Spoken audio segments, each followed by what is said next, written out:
She's way sweeter than me. Edie's so sweet. Nina's not. There's that as well.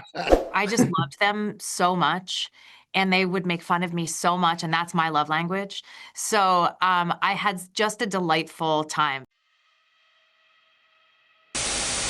Nice. All right, Jeremy, I got a two-part question for you to start things off. I would love to know, I just binged all 4 seasons of Mayor of Kingstown for this junket. It was a ride. What is your favorite and the most stressful part about playing Mike McCluskey? A favorite and most stressful? I don't know if it's the most. There's a stressful. I mean, I know there's the greatest challenges were this last season for sure. But I feel like there's, I feel like every scene is like he's got the weight of the world on his shoulders. He's always he finds himself and he's just. I think he's so comfortable, finds comfortability in boiling water. I think he just sort of like bathes in boiling water, and I think that's what makes the show kind of interesting and very tense. Even watching the first couple episodes of season 4, there's a great underlying tension in this thing that just churns. And I don't know if it's just me because I play the character, but there's a lot of stuff when I watched it because there's so much stuff goes on when I'm not in, and I found just such a great underlying tensity to it, the tenseness to it that's kind of addictive. Yeah, because it's not a feel-good show, but I can't wait to keep watching. I know. I'm jealous that you got to binge the whole season 4 because I can't wait because I'm gonna watch a lot more of it after we do this junket. I'm glad that I have you both here because I wanted to pay you a compliment, both of you. You both have great walk-offs throughout the season, like the huddled walk-off of your coat being your armor from everything that's happening around you. You do it a lot, and I love it every time. It's almost like take a shot every time one of you walks away, like Dillon going like this. Edie, you've played a lot of calculated and sharp women throughout your career. Do you look for these roles, or do they find you? Oh gosh, who knows? I never know how that works. It's probably a combination of the two things. People, we get sent a lot of stuff, and I do end up saying yes to this type of character. I mean, maybe because I'm sort of not like that so much in my real life. Like Nina is really in charge, and she really does have control and confidence over the world, her minions, very unlike my real life. She's way sweeter than me. Edie's so sweet. Nina's not. There's that as well. It's nice. I would hope so. Yeah, it's nice to be tough and to not really give a hoot about the way people feel about you, which is not my real life. Right.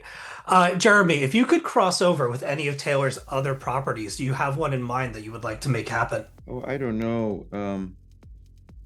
Tulsa King might be a good fit.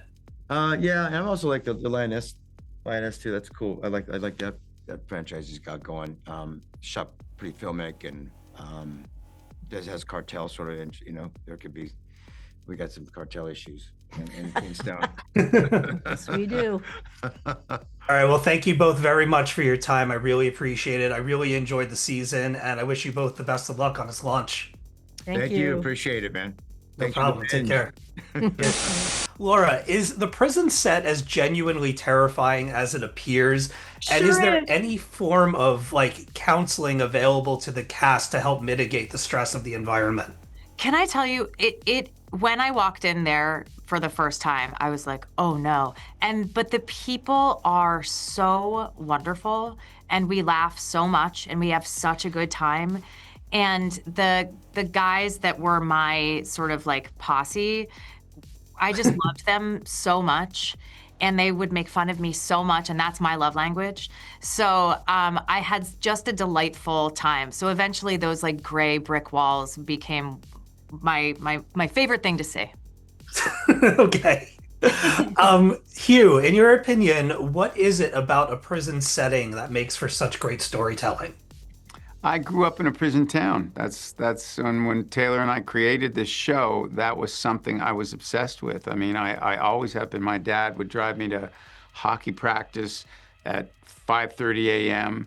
and my coaches were cops. They'd leave their guns on the bench, and we'd be driving by 2 penitentiaries. And the lights are are on, and that's the Wow. dark night. And what is that? And even as a kid, I'd be in the middle seat in the back. My parents, I wasn't wearing seatbelts then, and my parents would be driving down the street, and you would see the gun turrets. And I thought it was Disneyland. I was like, "Is that Disneyland?" I'm like, "That is not Disneyland."